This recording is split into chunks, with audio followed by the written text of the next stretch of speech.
Hi, it's Brooke Booth, life coach at brookeboothcoaching.com. I help Mormons navigate mixed faith marriage because of a faith transition. I've been thinking a lot about how decisions are made as a couple once there's a faith transition and a marriage. And frankly, this issue comes up quite a bit with my clients as they navigate the mixed faith marriage. There's always so many decisions to make. And what I've seen is sometimes people, and when I say people, I mean like as a couple, we tend to swing on this pendulum of making decisions this way, and then we swing over to this way, and we go from one end of an extreme to the other end of an extreme. And I want to talk about the two sides of the extreme so you can have some awareness around them, and maybe talk about how to land in the middle instead of just going on this kind of crazy pendulum ride. So on one end, when decisions are made, I sometimes see where one person makes all of the decisions. It could be either the wife or the husband, but it often presents as sort of the benevolent patriarch. And so they may listen to advice or counsel, but ultimately one person decides. And there are certain drawbacks to this. The spouse who isn't making the decisions often feels, over time, this can be a gradual process, but it almost inevitably happens, feels stuck, disempowered.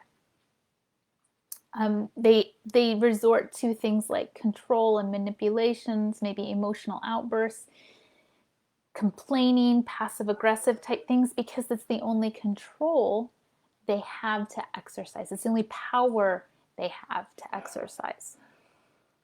And it's a drawback for the person making all the decisions too. They experience decision fatigue. It's a lot of weight for one person to carry on their shoulders. So sometimes what happens if there's a couple and they're sort of over on one side of the pendulum, a lot of times the other partner, the one who's starting to feel stuck and disempowered, will swing to the other side of the pendulum. The disempowered spouse may start making decisions without including the other spouse. And yes, that is what the other spouse was essentially doing. And often it comes as a big surprise and kind of a slap in the face. And doing this sometimes happens because that's what they see as the solution. I'll just make the decisions myself. And again, drawbacks here, same drawbacks as before. Spouse used to making the decision now feels a bit taken aback, like what's going on here. They may now start feeling stuck and disempowered. And again, decision fatigue may set into the spouse making the decisions. So when this happens, sort of one spouse makes all the decisions and then the other one sort of steps up and says, no, this isn't right, and starts making unilateral decisions as well, neither really work great. They both have potential drawbacks. But we tend to do this because we think if we're not doing it this way, then we need to do it this way. And we go from one extreme to the other. So I like to teach my clients to consider what's in the middle of the spectrum and not spend so much time on the ends. And this part, finding the middle of the spectrum, it takes a different skill set.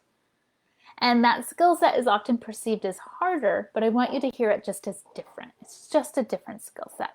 And that's the skill set of partnership.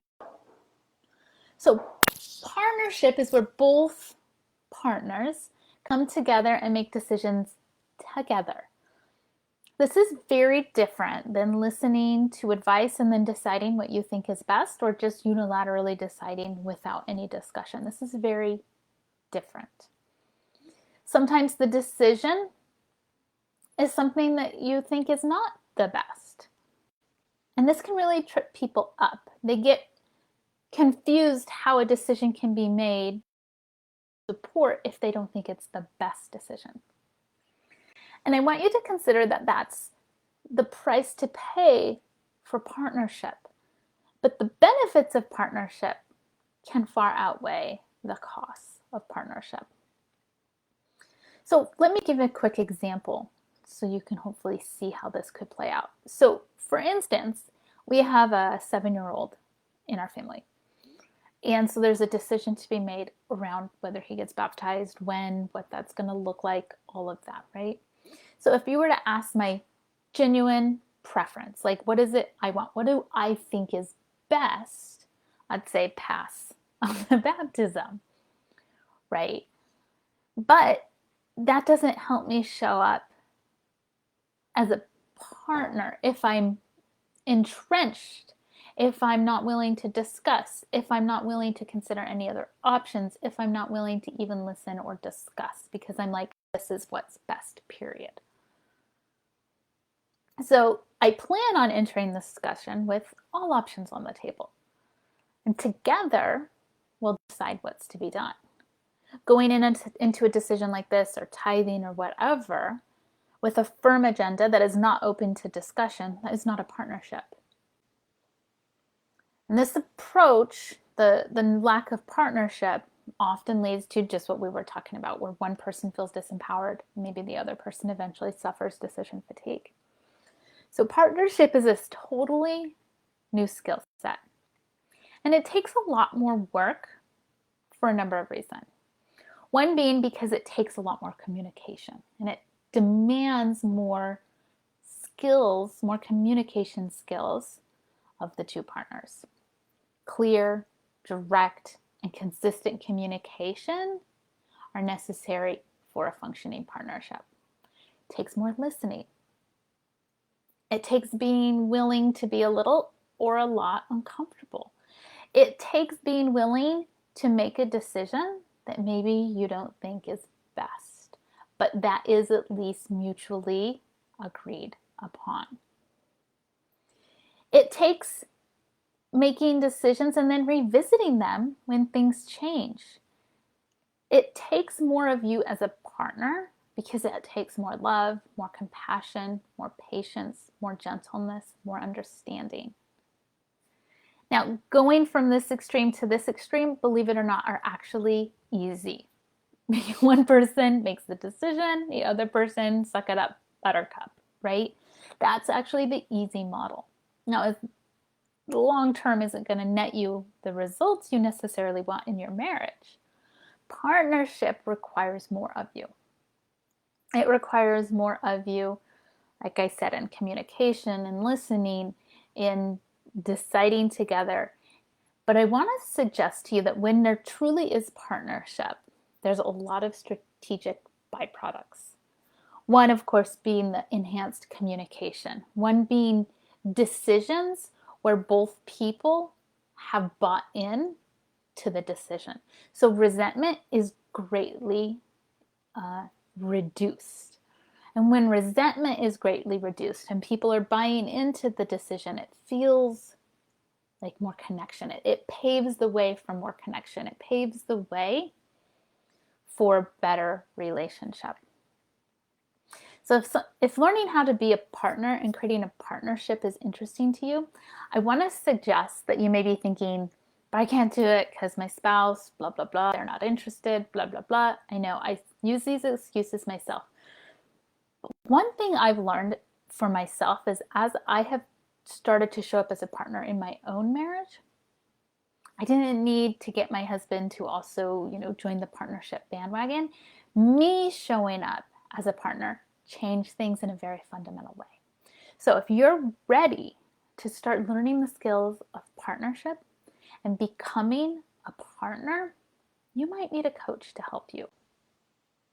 You might need somebody to help you develop this new skill set that's required when we want to be in this partner place, as opposed into this I make all the decisions or I make none of the decisions. Those very different skill sets required there. So if you're ready to want to start learning this skill set, let's work together. This is something I do with my clients where we really develop this whole body of skills around what it means to be a partner in a relationship, and we develop that in you. All you need to do is go to my website, brookeboothcoaching.com, and click on the button to get one of my free calls. These are consultations where you and I will get on the phone together. We'll take about an hour. We'll talk about your mixed faith marriage. We'll talk about what kind of relationship you have now. How are decisions made? Where are you on this spectrum? And where do you want to be? And we'll come up with a plan to get you there. And if coaching is part of that plan, I'd be honored to work with you and to help you build the skills necessary to reach your goals in your mixed faith marriage. All right, go to my website, brookeboothcoaching.com, and I hope to talk to you soon. Wishing you the very best.